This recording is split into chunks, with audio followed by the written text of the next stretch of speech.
은퇴 후의 삶, 여러분은 얼마나 준비되어 있으신가요? 우리는 평생을 일하며 살아왔습니다.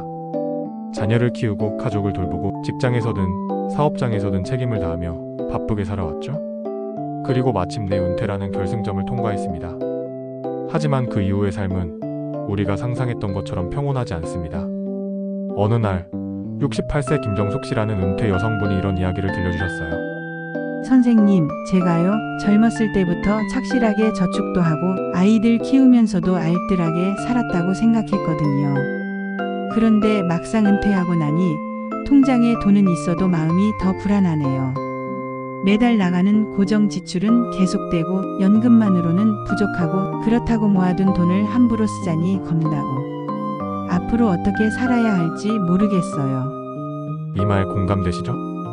은퇴는 단순히 직장을 그만두는 게 아니라 삶의 방식 자체가 바뀌는 큰 전환점입니다. 그리고 이 시기에 가장 큰 고민은 단연돈입니다. 은퇴 후에도 돈 걱정 없이 살아가고 싶은 건 누구나 같은 마음이죠. 하지만 현실은 예상하지 못한 지출과 변화들이 우리가 세운 계획을 흔들어버리곤 합니다. 그중 첫 번째, 가장 크게 다가오는 문제는 바로 의료비입니다.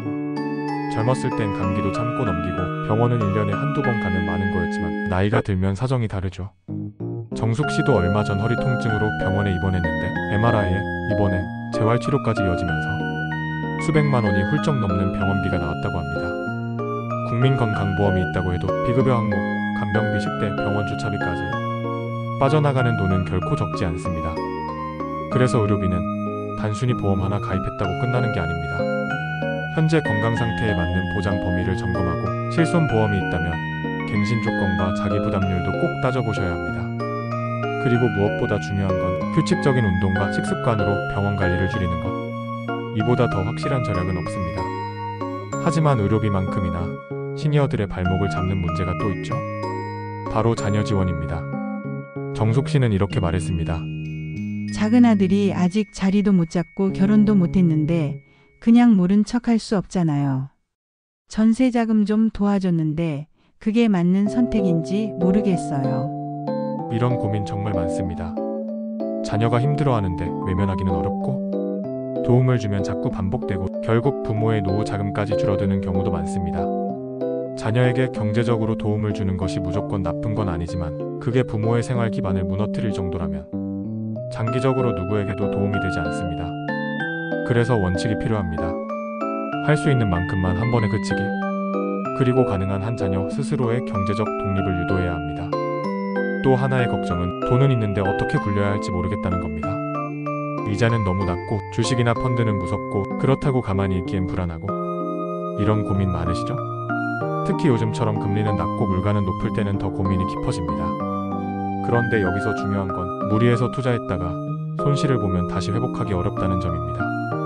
정숙 씨 친구도 한때 주식으로 수익을 냈다며 자랑했지만 지금은 큰 손실을 보고 사람들 얼굴도 피한다고 합니다. 그래서 꼭 기억하셔야 할 건 아는 만큼만 투자하기, 안정적인 상품부터 시작하고 꼭 전문가의 도움을 받으셔야 합니다.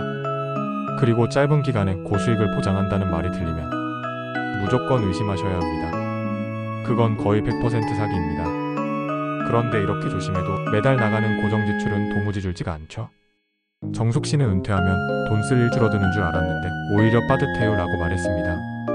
관리비, 통신비, 식비, 경조사비, 손주들 용돈까지 한 달 수입보다 지출이 더 많아질 수도 있습니다.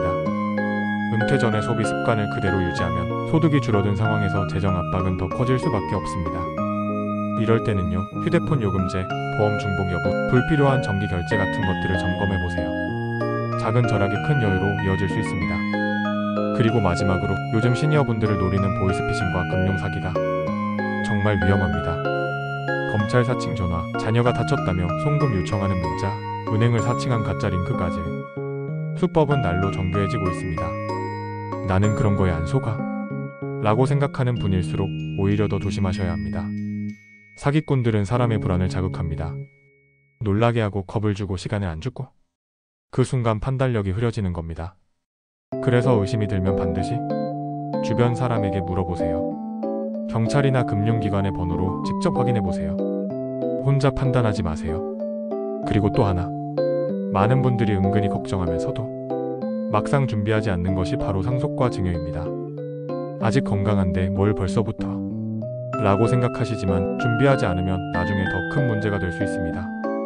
자녀들 간의 갈등, 예상 못한 세금 문제 등 미리 정리하면 피할 수 있는 일이죠. 유언장 하나 써두는 것만으로도 큰 도움이 될 수 있습니다. 그리고 증여나 상속 계획은 반드시 세무 전문가의 도움을 받아 진행하셔야 합니다. 여러분, 은퇴는 끝이 아닙니다.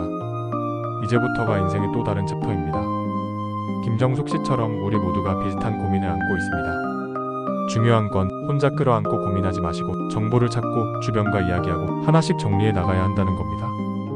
건강이 걱정되면 보험을 점검하고, 자녀 지원이 고민되면 기준을 세우고, 투자가 불안하다면 배우고, 사기가 걱정되면 일단 의심하세요.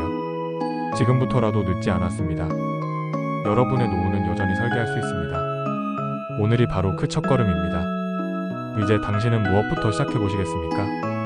영상이 도움이 되셨다면 구독과 좋아요, 알림 설정으로 다음 이야기도 함께 해주세요. 감사합니다.